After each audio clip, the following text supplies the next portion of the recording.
I spent years working overtime to give my son a beautiful life. But the day his wife banned me from meeting my newborn grandson, I canceled the luxury SUV I had leased for them and deleted every shared credit card from my account. My name is Frances, and I am 67 years old. Before I share how they lost everything because of their own greed, let me know where you are watching from in the comments below. Hit like and subscribe if you believe toxic people always get the karma they deserve. The vehicle was parked in their driveway when I made the call. A pearl-white Cadillac Escalade with black leather seats, a sunroof, and a monthly payment larger than my first mortgage. My son Daniel called it the one thing that made us look successful. His wife Melissa called it essential for the baby. But when my grandson was born, Melissa looked me in the eyes and said, "We don't want your old-fashioned presents around the nursery." She believed I would cry. She believed I would beg. Instead, I drove home, opened my banking app, and began removing my name from their comfortable life. But to understand how they ended up with absolutely nothing, we have to go back to, I had been working since I was 16, first at a grocery store in Ohio, then as a receptionist at a medical office, and eventually as the office manager for a small dental practice outside Columbus. I was never wealthy. I simply understood how to stretch a dollar until it begged for mercy. My husband Robert had died when Daniel was 23. One week he was complaining about his back, and 3 weeks later I was standing beside a hospital bed listening to a doctor explain something I could barely understand. After the funeral, the house felt too large for one person. Daniel moved back in for 6 months, sleeping in his old room and leaving cereal bowls on the windowsill. Those 6 months became 11. He was working part-time at a sporting goods store, but he said he needed time to figure things out. I paid the electric bill, his phone bill, and the minimum payment on a credit card he had opened for furniture. When he finally moved into an apartment, I gave him the deposit and bought him a used sofa. "You're the only person who believes in me, Mom," he said. That sentence stayed with me longer than it should have. Daniel was charming when he needed something. He called while I was driving home from work and asked if I could cover a tire repair. He texted me during lunch to say his rent had gone up. He once stood outside my office in a wrinkled shirt, holding a stack of papers because his landlord was threatening eviction. I kept helping because every crisis sounded temporary. At 48, Daniel announced that he had met someone special. Melissa was polished, confident, and always dressed as if a photographer might appear. She shook my hand the first time we met instead of hugging me. "Daniel says you're very organized," she said. "I try to be," I replied. She smiled at the dining table, where I had prepared roast chicken, mashed potatoes, and green beans. "That's nice. We usually eat lighter." She had brought no food, but she took home half the chicken. A month later, Daniel proposed. Melissa wanted a wedding at a vineyard 2 hours away with white roses, hanging lights, and a string quartet. Daniel told me they were handling everything, but the next weekend he showed up with a folder and a troubled expression. "They're asking for a deposit by Friday," he said. I looked at the estimate. It was nearly $30,000. "That's a lot for one day." Melissa leaned forward. "It's not just one day, Frances. It's our marriage. We don't want to start with something that feels cheap." Daniel stared at the carpet. I had money in a retirement account, not enough to retire comfortably, but enough to cover the wedding deposit if I worked a few more years. So I wrote the check. The wedding photographs showed Melissa laughing beneath white flowers while Daniel held a champagne glass. I was in the second row, wearing a navy dress I had purchased on sale. In one picture, my hand rested on Daniel's shoulder. He was looking past me toward the photographer. After the wedding, they began talking about a house. Their apartment was embarrassing. Their neighbors were not the right kind of people. Melissa wanted a nursery before there was even a baby. Daniel called me from a real estate office and explained that they had been pre-approved, but the down payment was just out of reach. "We can pay the mortgage," he said. "We just need help getting in." I asked to see the numbers. He sent me a spreadsheet with neat columns and optimistic estimates. Melissa had listed her clothing budget under personal necessities. Daniel had listed weekend trips under networking. Still, I sold the small lake cabin Robert and I had bought years earlier. It had not been worth much, but it gave me enough to cover the down payment on a house in a new subdivision with stone fronts and identical mailboxes. When I handed Daniel the cashier's check, his eyes filled with tears. "You gave us a future," he said. Melissa hugged me lightly, careful not to wrinkle her blouse. We'll make sure you always have a room here, she promised. The house had 4 bedrooms, a finished basement, and a kitchen with quartz counters that Melissa said made the old one unlivable. They moved in before the paint was fully dry. I spent 3 weekends helping unpack dishes, assembling shelves, and trimming cardboard from the new dining chairs. Then Melissa asked me not to visit without texting first. "It's just that we need privacy," she said. "This is our home now." I agreed. The first time I texted before coming over, she took 3 hours to reply. The second time, Daniel said they were busy. The third time, I arrived with a casserole after Daniel mentioned that Melissa was sick, and she opened the door only halfway. "You really shouldn't drop by," she said. "I'm sorry. Daniel said she wasn't feeling well. He says a lot of things." The door closed before I could answer. A few weeks later, Daniel needed a vehicle. His old sedan had failed inspection, and Melissa refused to drive it. "We have a reputation now," she said during dinner. "We can't show up at the hospital in that." "You could buy something reliable," I suggested. "We need something safe for children," Melissa replied. There was no child yet, but she said it as if the baby were already in the back seat. Daniel asked whether I could help with a lease. He claimed it would be temporary until his next promotion. The dealership offered a top-of-the-line SUV with a payment of $1,180 a month. The salesman explained that because my credit was stronger, the lease would be approved under my name. "I'll make every payment," Daniel promised. Melissa touched the leather steering wheel and whispered, "This is perfect." I signed. For the first year, they made the payments. Then one arrived late.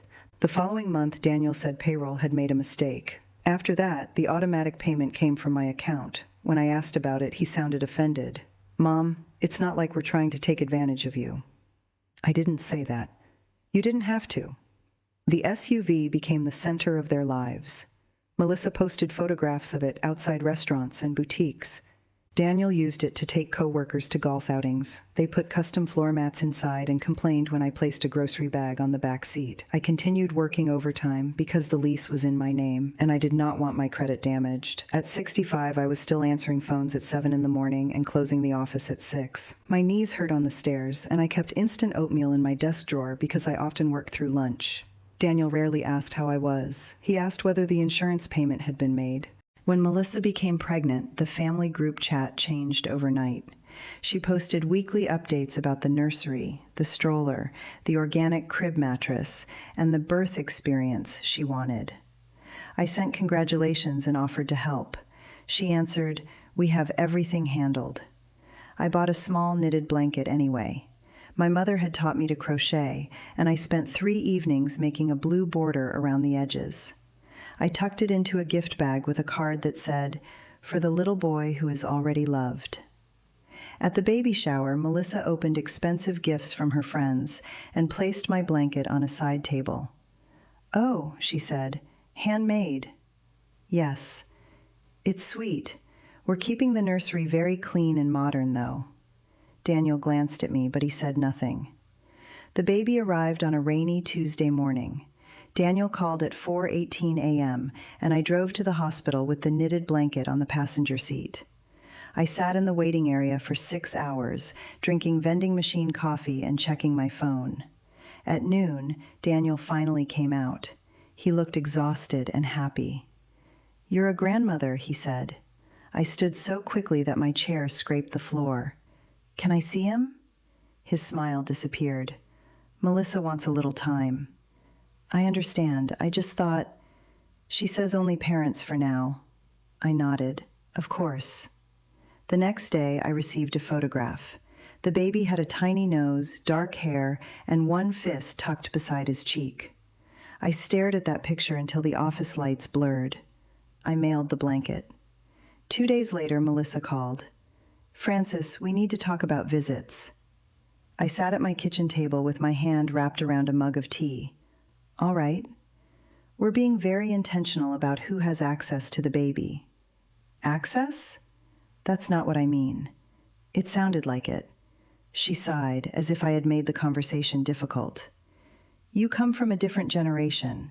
You have very traditional ideas about babies and family. We're trying to create a calm environment. I would be happy to follow your rules. There are also concerns about your home." I looked around my kitchen. The curtains were faded, but they were clean. The refrigerator made a soft clicking sound. My home? It's older. There's carpet. You use scented detergent. We don't want the baby exposed to unnecessary things. I can visit at your house. That may not work either. Behind her, I heard Daniel say something. Melissa lowered her voice. You're not hearing me. Your presence makes me anxious. I waited. We don't want you meeting him right now. The clock above the stove ticked once. Why? Because we don't feel comfortable. Daniel? He agrees with me. That was the part that moved through me like cold water. Daniel came onto the phone. Mom, please don't make this dramatic. I'm not making anything dramatic. We're protecting our family. I am your family. You're acting entitled to the baby because you helped us financially. I looked at the bank statement on the table. The SUV payment had cleared that morning. Their shared credit card had also paid for a designer diaper bag, a restaurant bill, and a hotel stay. I never said I was entitled to anything. You've made everything about what you've done for us, he said. It's exhausting. Melissa took the phone back. We'll contact you when we're ready. The call ended. That evening, I opened the group chat and saw that Melissa had posted pictures of the nursery. There was a wooden sign above the crib that read, The Anderson Family. I had helped pay for the house, but my name had never been part of that family. The next morning, Daniel sent me a message. Please stop asking about the baby. We need space. I had asked once. Before I could process the cruelty of it, an email arrived from the credit card company. A large charge had been made at a high-end furniture store. The description listed a new nursery chair, a decorative mirror, and 2 matching lamps. I called Daniel. Why is the shared card being used for nursery furniture? It's our card. It's under my account. You added me because you trusted me. I added you for emergencies. Having a baby is an emergency. That chair cost $900. Melissa's voice came through the speaker. You can afford it. I sat down. That isn't the point. It is exactly the point, she said. You're making plenty of money and you don't have a mortgage anymore. I almost laughed. The retirement account I had used for the wedding was smaller than it should have been. The cabin was gone. I was working overtime to protect my credit from a vehicle they treated like a private lounge. Daniel said, Mom, if you're going to keep holding every dollar over our heads, maybe we don't need your help. There it was. Not gratitude, not concern. A threat. I asked him one question. If you don't need my help, why are you still using my cards? Neither of them answered. A week later, I received a formal invitation to a small gathering at their house. I assumed they had changed their minds. I bought a pale yellow sweater and wrapped the blanket in fresh paper, even though I knew I should not have expected anything. When I arrived, Melissa opened the door but did not step aside. What are you doing here? Daniel had told me to come at 2. She glanced over her shoulder. That was a mistake. I brought a gift. You can leave it. I'd rather give it to him. You're not going in. The words were quiet. That made them worse. Through the open doorway, I saw the nursery at the end of the hall. The door was decorated with a sign that said, Please knock. Parents only. Daniel came from the kitchen. Mom, we said we'd let you know when we were ready. You sent me an invitation. Melissa folded her arms. I sent a general invitation. You assumed it was for you. You put my name on it. Daniel rubbed his forehead. This is why we need boundaries. I looked at my son. His shirt was expensive. His shoes were new. The SUV sat behind him through the glass door, shining beneath the gray sky. You're right, I said. Melissa seemed relieved. I do need boundaries. Daniel's expression softened, as if he believed he had won. Then I placed the gift bag on the porch. You won't have to worry about mine anymore. I walked back to my car without waiting for either of them to answer. At home, I put the kettle on and left it boiling until the steam fogged the kitchen window. The yellow sweater hung from the back of a chair. I had not taken off my coat. For years, I had treated every request from Daniel as proof that he still needed me. I had confused being needed with being loved. That afternoon, the difference became impossible to ignore. I opened the hall closet and pulled out the photo albums. There were pictures of Daniel at 8, holding a plastic bat. Daniel at 17, grinning beside a birthday cake. Daniel at 23, standing beside Robert's hospital bed with his hand on the railing. Then came the wedding photographs. I turned each page slowly. In nearly every picture, I was present but peripheral. I was carrying a purse, adjusting a tablecloth, holding an envelope, or standing behind someone else. The phone rang. It was the dealership. "Ms. Miller, we're calling about the Escalade lease," the representative said.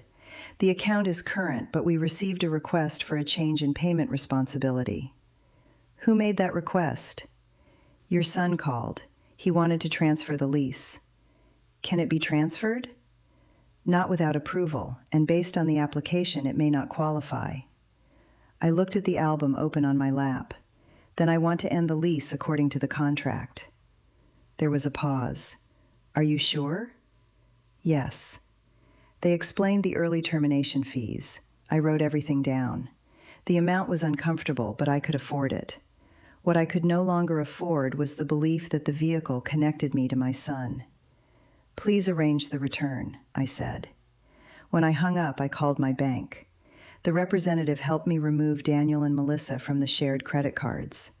I canceled the automatic payment for the SUV, the monthly charge for their furniture card, and the subscription accounts they had connected to my checking account.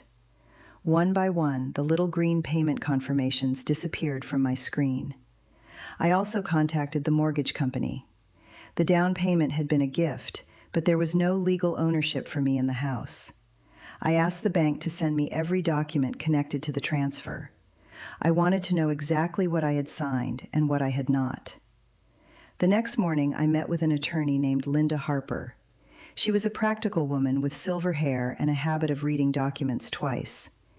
"You cannot force them to let you see the child," she said gently, "but you can protect your finances." "I'm not trying to punish them." "Then don't frame it as punishment. Frame it as ending financial arrangements that no longer work." That language helped. Linda reviewed the wedding payments, the house gift, and the SUV lease. She explained that the house was theirs. The vehicle, however, was not. The contract was mine, the insurance was mine, and the responsibility was mine. "So I can take it back?" "You can terminate the lease and coordinate the return. Don't remove it yourself. Don't confront them. Let the dealership handle the process." I nodded. Before leaving, Linda noticed the photograph I had brought from home. It showed Daniel and me beside Robert's old truck.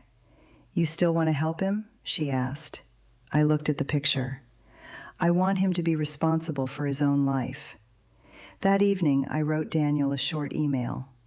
"Effective immediately, I am ending all financial arrangements connected to your household. The shared cards have been canceled. The SUV lease is being terminated because it is in my name. Please make your own arrangements with the dealership and your insurance company. I will not discuss this by phone." I read it once, then I pressed send. His reply arrived in less than 2 minutes. "You're unbelievable. We just had a baby." Melissa sent another message. "You are using a newborn child to manipulate us." I did not answer. The next day, the dealership scheduled the vehicle return. A representative came to the house with paperwork. I handed over the keys, removed the small emergency blanket from the trunk, and watched the Escalade drive away. For years, I had measured my usefulness by what remained in that driveway. When the vehicle disappeared, the empty space looked cleaner than it had in a long time. I carried the emergency blanket inside, folded it, and placed it on the shelf beside Robert's old toolbox. Then I changed the locks. Daniel called 17 times the morning the dealership collected the SUV. I let every call go to voicemail. His first message was angry. The second was frightened. "Mom, they took the vehicle. You need to fix this." The third contained only Melissa crying in the background.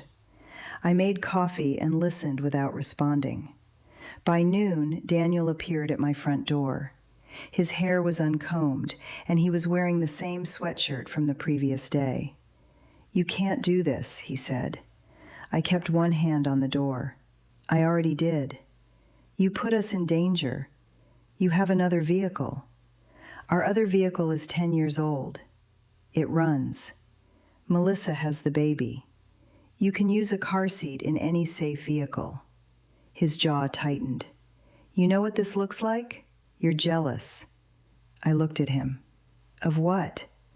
Of our family, of our house, of the life we built. You didn't build it alone.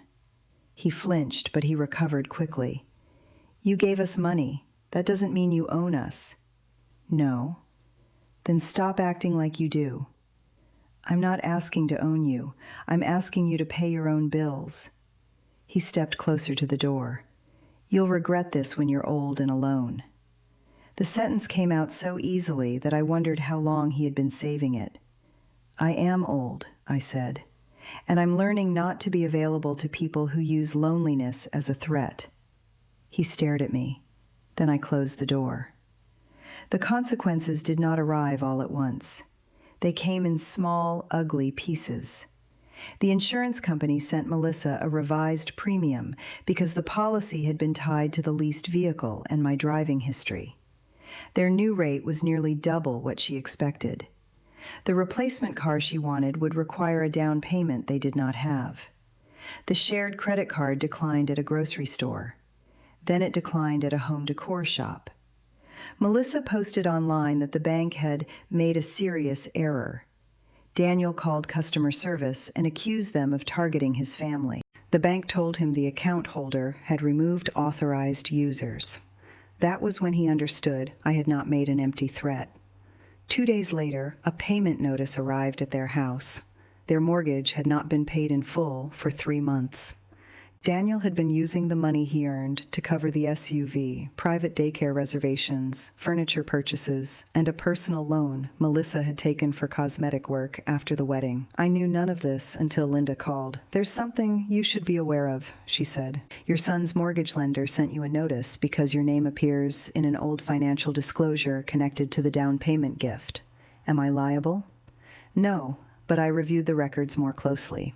She explained that the down payment had been deposited properly. However, Daniel had taken out a home equity line of credit without telling me. The money had been used to pay off personal debts and purchase items for the house. The house was worth something, but not enough to cover everything they owed. They may have to sell, Linda said. I sat quietly. Will they lose it? That depends on whether they can negotiate with the lender, but they cannot keep pretending the numbers are fine. The unexpected part came that evening when Melissa's mother called me. Her name was Sharon, and we had never spoken for more than a few minutes at a time. I'm not calling to defend Melissa, she said. I waited. She told me you had abandoned them, but I found out she opened a second credit card using my information. I closed my eyes. How much? Almost $18,000. Sharon's voice shook. She had co-signed a personal loan for Melissa and had been making payments without knowing the full balance. She said you were paying for everything, Sharon continued. She told me Daniel's mother had plenty of money. I looked toward the empty driveway. She told other people that? She told everyone. The story they had created was larger than the bills. In their version, I was an endlessly generous woman who would always pay because I had no other purpose. Sharon asked whether I knew what to do. I gave her Linda's number and encouraged her to speak with an attorney. I did not offer money. I did not promise to fix Melissa's debt. For the first time, another mother was asking me for help, and I could offer guidance without sacrificing myself. The next week, Daniel's employer reduced his hours after he missed several shifts. He had been taking time off to manage the dealership, the bank, and the mortgage lender. Melissa's sister stopped speaking to her after discovering that borrowed nursery furniture had never been paid for. The beautiful house grew quiet. The photographs disappeared from social media. The SUV was gone. The luxury stroller was listed for sale. The designer nursery chair appeared on a resale website with the description, like new, barely used.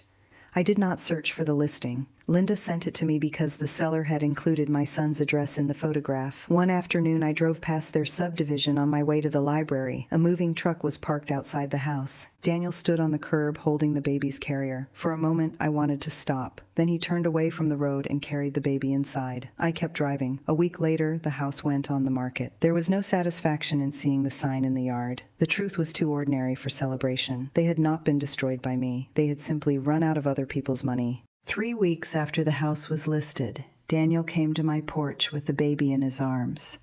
I was planting basil in a wooden box beside the steps.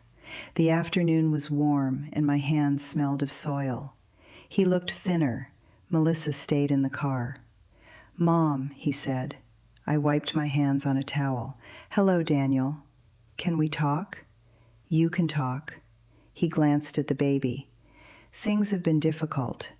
I heard. "We had to move into a rental." "That must be hard." "Melissa is overwhelmed. I'm working extra hours. The dealership says there are fees, and the mortgage company is threatening foreclosure." "I'm sorry you're dealing with that."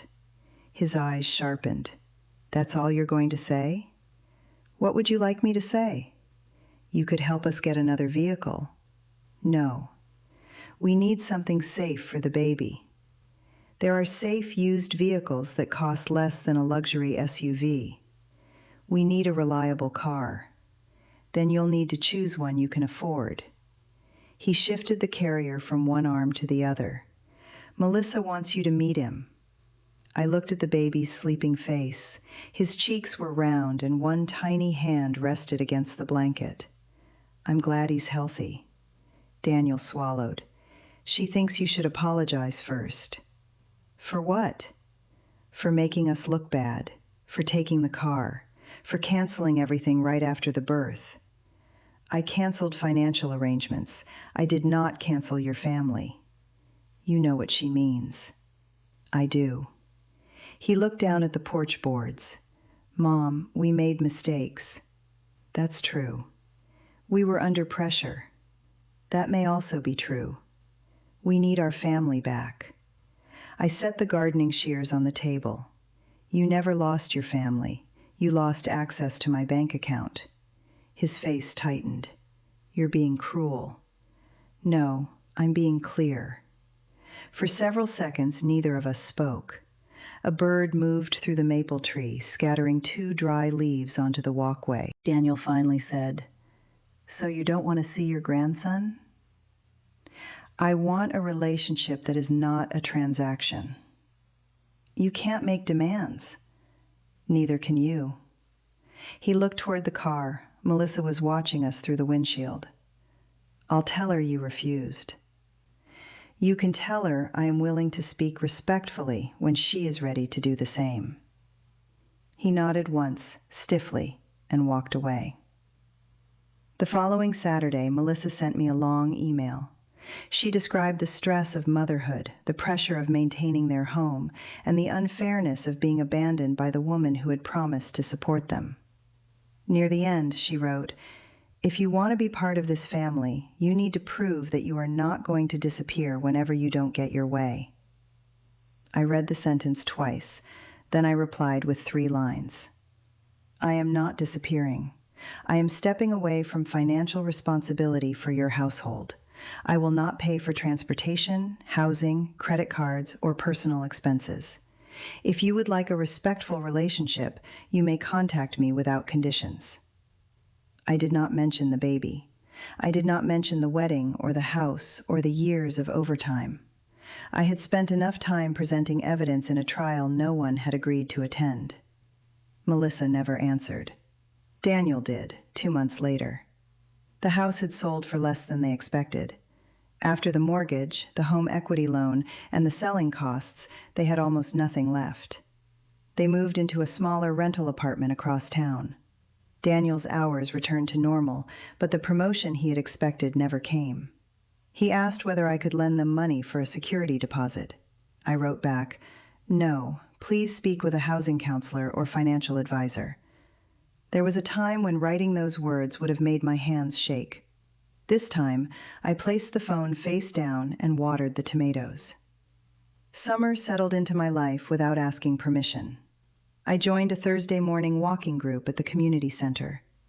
I began taking watercolor lessons from a retired art teacher named Carol, who laughed whenever my trees looked like green clouds. I bought a small second-hand table for the porch and painted it white.